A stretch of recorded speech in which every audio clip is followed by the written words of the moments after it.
Assalamualaikum warahmatullahi wabarakatuh. Apa kabar kalian semua? Kembali lagi ya bersama saya Elsa Fu. Baiklah guys, jadi hari ini saya akan mereview film Kurulus Osman episode 1 part ke-1-nya. Jadi di channel ini insya Allah saya akan mereview dua judul film, yaitu Dirilis Ertugrul dan Kurulus Osman. Karena film ini sangat berkaitan, dimana Dirilis Ertugrul ini merupakan ayah dari Osman. Nah, jadi disinilah akan terbentuknya Kesultanan Utsmaniyah guys. Baiklah, tanpa berlama-lama lagi, langsung saja kita masuk ke filmnya. Check it out.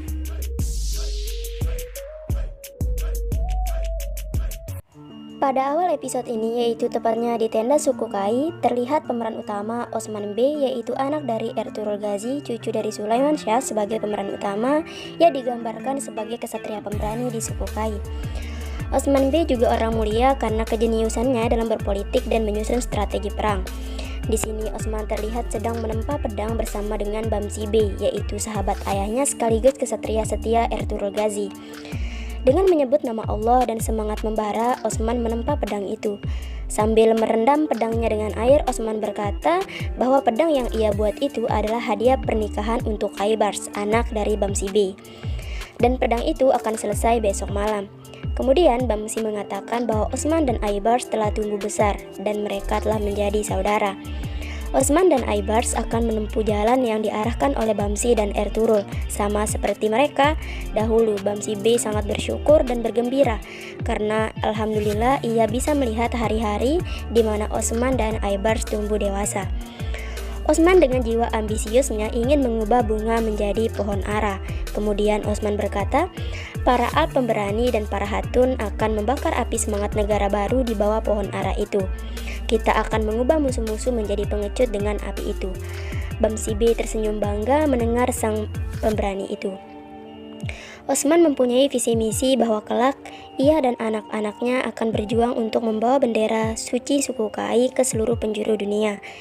Kemudian Bamsi mengatakan bahwa api yang ada di dalam diri Ertugrul sama besarnya dengan api yang ada dalam diri Osman. Kemudian di tenda suku Kai, tepatnya di tenda utama, terlihat Dundar Bey dan istrinya sedang mengobati bisul yang ada di punggung Dundar, di mana penyakit itu sama yang dialami oleh ayahnya Sulaiman Shah dahulu. Dundar ini adalah adik dari Ertugrul Ghazi dan sekaligus paman dari Osman. Dundar adalah pemimpin suku Kai yang menggantikan Ertugrul yang saat itu pergi ke Konya menyelesaikan urusannya. Zohri, istri Dundar, berusaha memuji suaminya kalau suaminya pantas menjadi pemimpin suku Kai. Mereka membicarakan aliansi yang akan mereka buat dengan Raja Tekfur Yorgopolos, pemimpin kastil Kulucaisar, dengan tujuan membangun hubungan baik dan damai antara suku Kai dan kastil Kulucaisar. Zohri mengatakan kepada suaminya bahwa jangan meremehkan dirinya sendiri. Kemudian ia menambahkan bahwa semua orang mungkin memiliki kekuatan, tapi suaminya adalah orang satu-satunya yang memiliki kekuatan dan bakat. Zohri kemudian menyinggung ketika Dundar Bey membicarakan kedamaian, nyatanya masih ada ular di sekitar yang takut dengan kedamaian. Lalu Dundar Bey menanggapinya bahwa Allah lah yang menjadi saksi bahwa ia akan membakar ular itu hidup-hidup, karena ia sudah berjanji kepada kakaknya Ertugrul kalau ia akan menyelesaikan semua masalah-masalah yang ada di suku Kai. Kemudian di salah satu tenda, Aybars berpamitan kepada ayahnya Bamsi Bey untuk pergi ke kastil. Lalu Bamsi Bey menasihati anaknya bahwa jangan pernah percaya dengan orang-orang kafir dan menyuruhnya untuk berhati-hati. Lalu Aybars menanggapinya dan berkata, jangan khawatir, ayah aku adalah anak dari Bamsi Alp. Musuh-musuh tahu bahwa mereka akan menderita. Bamsi lalu mengatakan kalau keberanian bukanlah pelindung dari orang-orang licik. Ia harus tetap waspada. Ia juga harus bisa merasakan kehadiran orang-orang keji. Lalu Aybars bertanya, siapa yang bisa merasakannya? Bamsi menjawab bahwa seorang Bey bisa. Beberapa dari mereka tidur sambil berdiri, tapi para Bey yang tidur sambil waspada pasti bisa merasakan itu. Aybars lalu menanggapi ayahnya bahwa ayahnya pasti merindukan Ertugrul Ghazi. Akan tetapi Bamsi Bey mengatakan bahwa ia tidak merindukannya, tapi ia melihat Ertugrul dalam diri Osman. Setiap sisinya, setiap tingkahnya mengingatkan Bamsi kepada Ertugrul. Bamsi kemudian memberikan nasihat terakhir pada anaknya bahwa Aybars akan bersama Osman, seperti ia selalu bersama Ertugrul dahulu. Kemudian di sisi lain di halaman tenda terlihat Gundus yang sedang bersiap-siap untuk keberangkatan mereka ke kastil. Ia bertanya kepada istrinya Aisy Hatun, haruskah mereka membawa karpet Turkmen? Dan ternyata Aisy sudah menduga Gundus mengingatkan itu dan Aisy pun sudah menyiapkannya. Gundus pun menggoda istrinya dengan berkata, sudah jelas bahwa Haime Hanam yang membesarkannya. Sementara itu, Aybars kemudian menemui calon istrinya untuk berpamitan. Di sini terlihat Burcin sedih karena Aybars akan pergi di acara henna dan persiapan pernikahan mereka. Aybars lalu meyakinkan Burcin bahwa tugas adalah hal penting bagi para kesatria. Ia tidak bisa meninggalkan Osman sendirian. Ia lalu meminta kepada Burcin agar mendoakannya agar cepat kembali. Aybars lalu memegang tangan Burcin sembari mengatakan kalau henna pernikahan mereka akan melekat di tangannya yang lembut malam ini. Lalu Burcin berkata kalau Aybars seharusnya melihat pakaian henna yang dibuat Aigul untuknya yang sangat indah.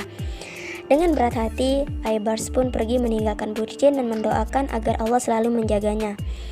Lalu di depan tenda utama terlihat Dundar yang keluar dari tenda, dan di waktu yang bersamaan Bamsi, Osman, dan kesatria lainnya menuju halaman tenda utama. Mereka semua berkumpul di sana. Lalu Batur, anak dari Dundar B, menyerahkan pedang-pedang yang mana pedang itu akan dihadiahkan kepada Tekfur Yorgopolos.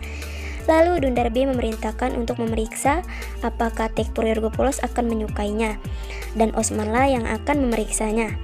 Dengan gagah beraninya, Osman mengambil dan mengeluarkan pedang itu dan berkata bahwa mereka menghadiahkan pedang yang seharusnya ada di tangan mereka untuk menyerbu kastil itu, dan mempertanyakan itu kepada Dundar B. Dundar B yang marah dengan ucapan Osman lalu dihalangi oleh Bamsi Berek dan mengajak Dundar ke tempat lain. Namun Dundar mengatakan bahwa seorang pria harus tetap di perkemahan dan ia memerintahkan Bamsi untuk tetap di suku dan menyelesaikan persiapan pernikahan anaknya serta melindungi perkemahan. Lalu Dundar memerintahkan semuanya untuk berangkat. Di sisi lain, di Kastil Kulucaisar, Komandan Kolanos dan Tekfur Yorgopalos sedang membicarakan kesepakatan perdamaian dan perdagangan sesuai dengan yang mereka inginkan. Tekfur mengatakan bahwa Ertuğrullah yang menanam benih kesepakatan ini, akan tetapi saudaranya Dundar yang ingin menjadi orang yang melakukannya. Komandan Kolanos kemudian menambahkan kalau Dundar ingin menunjukkan kekuatannya kepada semua orang. Tiba-tiba istri Tekfur Yorgopalos yang bernama Sofia datang sembari mengatakan kalau mereka akan menjadi satu-satunya yang berkuasa, dan ia juga memberi suaminya jimat pelindung dan memasangkan jimat itu ke baju suaminya. Di sini terlihat Komandan Kolanos cemburu melihat kemesraan dua sejoli itu. Tekfur pun menggoda istrinya dengan berkata bahwa selama Sofia berada di sampingnya, tidak akan ada yang bisa menyakitinya dan dia adalah pria yang beruntung. Sofia mengungkapkan kekhawatirannya terhadap suaminya, akan tetapi suaminya berkata bahwa Sofia tidak perlu khawatir, ada komandan hebat Kalanos yang akan melindunginya. Tiba-tiba seseorang prajurit datang dan memberitahu bahwa orang-orang Kai sudah datang. Tekfur dan Sofia pun keluar untuk menyambut kedatangan orang-orang suku Kai. Setelah Osman dan rombongan masuk ke halaman istana, mereka disambut oleh orang-orang kastil. Lalu Tekfur mengucapkan selamat datang kepada Dundar B. Sofia dengan pura-pura baik ikut menyambut para hatun suku Kai. Ketika Tekfur membuka pembicaraan, Osman di sini sudah merasa tidak nyaman dan curiga sehingga ia dengan teliti melihat segala arah. Kemudian salah satu petugas kastil membunyikan suara petanda akan diadakannya pertunjukan. Dan pertunjukan itu diperankan dengan menyebut nama Ertuğrul dan Tekfur untuk bertarung. Awalnya orang-orang suku Kai agak kaget mendengar itu, terutama Osman dengan kewaspadaannya sudah mulai curiga kalau di kastil ini ada yang tidak beres. Osman kemudian mengintai ke segala arah. Ia merasakan bahwa di sini ada jebakan besar. Di sebuah bangunan terlihat seorang pria yang sedang memata-matai lewat jendela. Lalu Osman yang sudah makin curiga dengan tempat itu langsung naik ke tempat pertunjukan dan mengatakan saat membicarakan Ertuğrul, Bitinya mengetahui keberaniannya. Dia memberi makan orang-orang kelaparan. Saat Osman sedikit berpidato di atas mimbar, terlihat Sofia yang melihat ke arah belakang, tepatnya di rumah tempat mata-mata itu berada. Ia seperti memberikan sebuah isyarat kepada mata-mata itu. Lalu pria di balik jendela itu tiba-tiba membuka jendela dan hendak memanah. Akan tetapi aksinya itu dilihat oleh Osman, dan dengan amarahnya, Osman langsung mengambil kapak dan melemparkannya ke arah lelaki itu. Lalu semua orang di situ berhamburan dan melindungi diri dan membuat barisan. Di saat penjahat itu ingin memanah, Osman dengan sigap mengambil panah dan memanah pria itu hingga ia terjatuh ke tumpukan barang. Tekfur lalu baru menyadari bahwa ada pengkhianat di dalam kastil. Lalu Osman menghampiri penjahat itu dan berkata, "Anjing, siapa kau? Bicara." Namun belum sempat pria itu buka suara, tiba-tiba penjahat lainnya datang dari arah lain memanah pria itu hingga mati. Osman lalu mengejar penjahat itu, namun ia ternyata dijebak. Osman pun menemui jalan buntu dan dikepung oleh penjahat-penjahat yang ternyata mereka adalah orang-orang suruhan Princess Sofia, istri dari Tekfur Yorgopoulos. Lalu Aybars dan Batur datang membantu Osman, akan tetapi penjahat yang diincarnya sudah menghilang. Osman pun mengatakan jika mereka tidak menyelidiki siapa di balik serigala-serigala itu, tidur akan menjadi haram bagi mereka. Jika tidak hari ini, mereka akan menembak target mereka besok. Sementara itu, di Istana Alisar B, Husamettin Effendi membawa kabar kepada Alisar bahwa orang-orang Kai pergi ke kastil, dan sepertinya mereka akan bersepakat dengan Tekfur. Dengan nada kesal, Alisar bertanya kepada Husamettin Effendi, akankah Tekfur menerima persyaratannya? Lalu Husamettin berkata bahwa orang-orang Kai berangkat ke kastil membawa hadiah, dan orang-orang Rumania bersiap mengadakan pesta. Alisar yang sangat marah berkata bahwa ia adalah pena dan kertas di tanah itu. Tanpa dirinya, hal itu tidak akan berarti apapun. Lalu Husamettin menanggapinya jika mereka bersepakat pasar Sogut akan lebih berharga, dan Alisar nampaknya mempunyai niat jahat lainnya. Di sisi lain, kastil Kulucaisar, Sofia menemui Zuhri dan Aisyah yang tengah duduk. Ia dengan munafiknya menyampaikan kesedihannya atas kejadian tadi. Lalu Zuhri dengan sinis mengatakan kalau Sofia tidak bisa menyelesaikan insiden itu dengan kesedihan. Lalu dengan sedikit tercengang, Sofia berkata bahwa kejadian tadi tidak cocok dengan kegagahan kastilnya. Zuhri pun menambahkan bahwa kastilnya terlihat kuat, akan tetapi pintunya lemah. Jika tidak dibuka dari dalam, bencana ini takkan keluar dari luar. Princess Sofia yang menahan kekesalannya berkata bahwa Yorgopoulos akan menemukan pengkhianat itu secepatnya, dan suami kesayangannya masih hidup berkat keberanian mereka. Tekfur selalu membicarakan suku Kai bukan tanpa alasan. Lalu Aisyah Hatun menanggapi perkataan Princess Sofia, siapapun akan melakukan hal yang sama, itulah harga pertemanan, dan itulah alasan mereka di sini. Zuhri yang kesal menanggapinya, ada banyak halangan untuk pertemanan dan perdamaian. Yang telah terjadi hari ini menunjukkan seperti itu. Penyerangan ini tidak hanya dilakukan terhadap Tekfur, tapi suaminya juga, dan mereka akan segera menemukan pengkhianat itu. Sementara itu, di sisi lain, Tekfur Yorgopoulos meminta agar Dundar B memaafkannya. Lalu Dundar mengatakan agar Tekfur mencari orang-orang yang ingin membunuh mereka, agar ia menerima permintaan maaf Tekfur. Lalu Tekfur meyakinkan mereka bahwa ia akan segera menemukan pengkhianat itu. Dundar membuat seseorang cemas dengan membuat kesepakatan ini sehingga mereka melakukan kejahatan ini. Lalu Dundar dengan marah berkata kepada Tekfur, beraninya kau mengatakan bahwa kau akan menepati janji. Bagaimana dengan syarat yang kau tunda-tunda? Lalu Tekfur berusaha meyakinkan Dundar dan siap menerima persyaratan itu. Namun, Komandan Kolanos di sini tidak setuju mengenai keputusan Tekfur dan mengatakan apakah Tekfur yakin dan pantaskah untuk memutuskannya secara tiba-tiba. Lalu Tekfur berkata bahwa itu adalah keputusan yang tepat. Hal ini akan diselesaikan hari ini sehingga Kai tidak akan meragukan pertemanan mereka. Lalu Komandan Kolanos menyinggung tentang kompensasi perdagangan mereka. Gundus kemudian mengatakan kalau ini berlaku untuk kedua belah pihak. Jika suatu hal terjadi di sebuah wilayah, dia yang akan membayar akibatnya. Tidak sampai situ, Komandan Kolanos juga mengatakan bahwa para penjahat akan memasuki perbatasan dan mereka akan kehilangan jejak mereka dan kompensasi akan menyulitkan mereka. Itu tidak dapat diterima. Kemudian sebelum Gundus membalasnya, Osman langsung menyuarakan pendapatnya bahwa itu bisa diterima. Namun Dundar, Batur, serta Gundus terlihat tidak suka Osman bersuara. Akan tetapi Tekfur malah menyuruh Osman mengeluarkan pendapatnya. Osman lalu berkata bahwa para penjahat ceroboh ketika melintasi perbatasan dan menyelamatkan diri. Lalu Osman mengajukan dirinya untuk melintasi perbatasan, maka para penjahat akan mengerti bahwa mereka tidak bisa melintasi perbatasan. Maka dengan begitu takkan ada masalah soal kompensasi. Lalu Komandan Kolanos dengan ketidaksukaannya kepada Osman berkata kalau Osman begitu percaya diri. Tapi Tekfur menepisnya dengan memuji Osman bahwa hari ini dia menunjukkan betapa berbakatnya dia. Tekfur juga menanyai pendapat Dundar tentang keponakannya. Dundar dengan keterpaksaannya mengiyakan Tekfur, dan Tekfur pun mempertanyakan tugas ini kepada Osman apakah akan berhasil. Belum sempat Osman menjawab, Komandan Kolanos dengan kesal berkata ini tidak dapat diterima karena akan menyalahgunakan perbatasan mereka. Lalu Osman menyinggung Kolanos kalau Kolanos akan setuju jika Tekfur memberikan tugas ini kepada para kesatria Kai, ia dan para komandan kepercayaan Tekfur. Lalu Tekfur mengambil jalan tengah bahwa jika Dundarbi setuju, maka Tekfur akan memberikan wewenang kepada Osman. Tekfur yang akan menentukan siapa komandannya, lalu Osman mengucapkan terima kasih kepada Tekfur karena telah mempercayainya.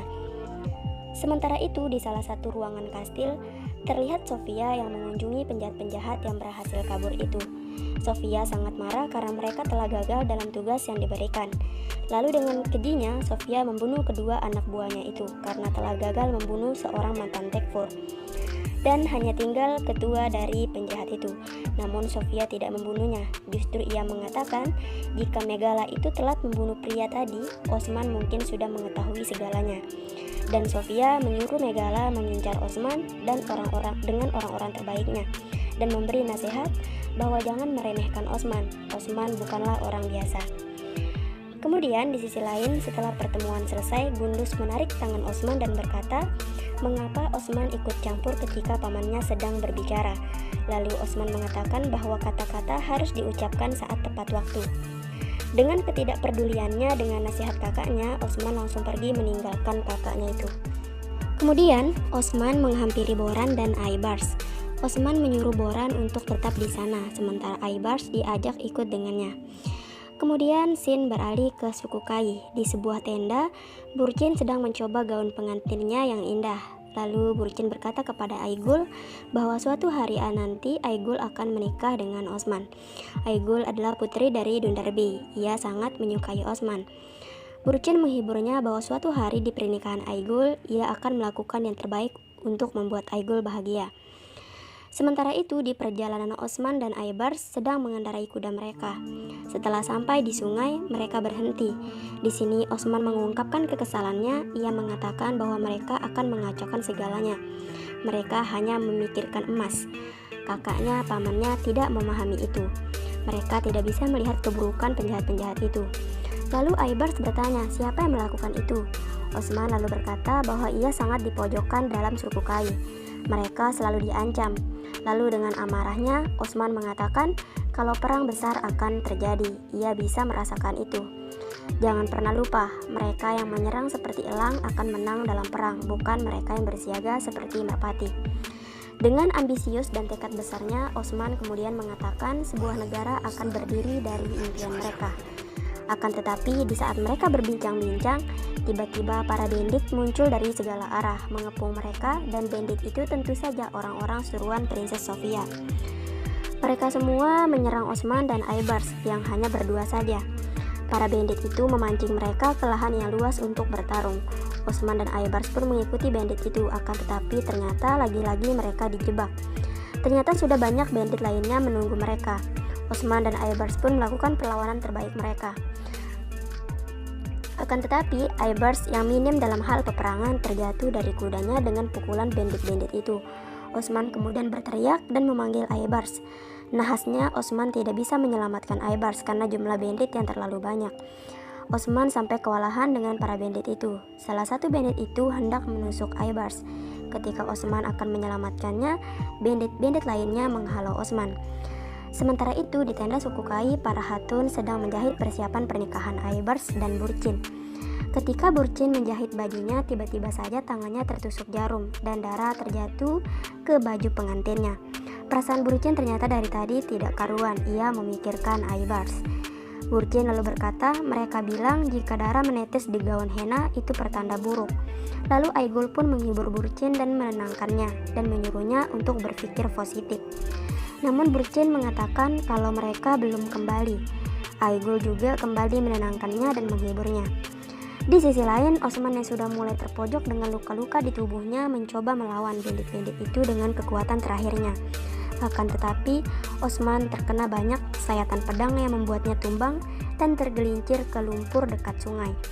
Kuda setia Osman kemudian berlari menghampiri tuannya itu.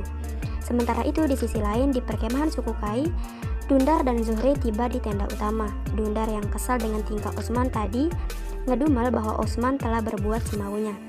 Lalu Gunduz datang dan mengabarkan bahwa belum ada kabar tentang Osman dan Aybars. Mereka belum kembali dari tadi.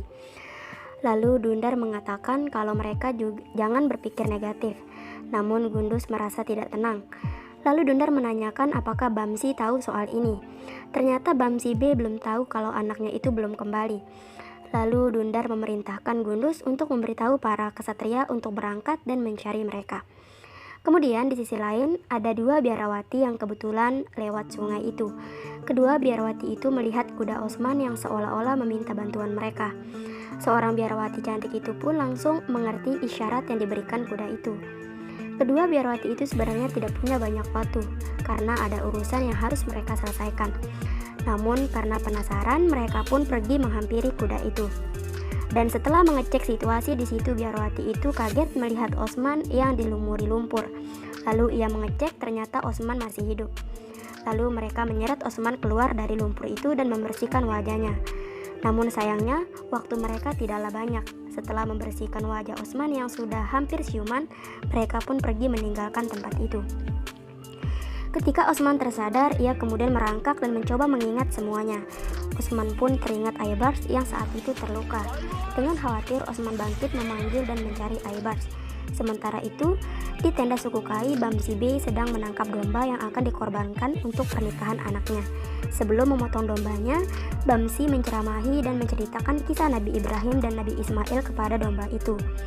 Di sisi lain, Osman menaiki kudanya untuk menemui Aybars. Betapa terkejutnya Osman melihat Aybars yang sekarat. Aybars pun berkata, ia bahagia karena bisa melihat Osman masih hidup sebelum ia mati. Namun Osman berkata bahwa Aybars akan selamat. Ia akan membawa saudaranya itu.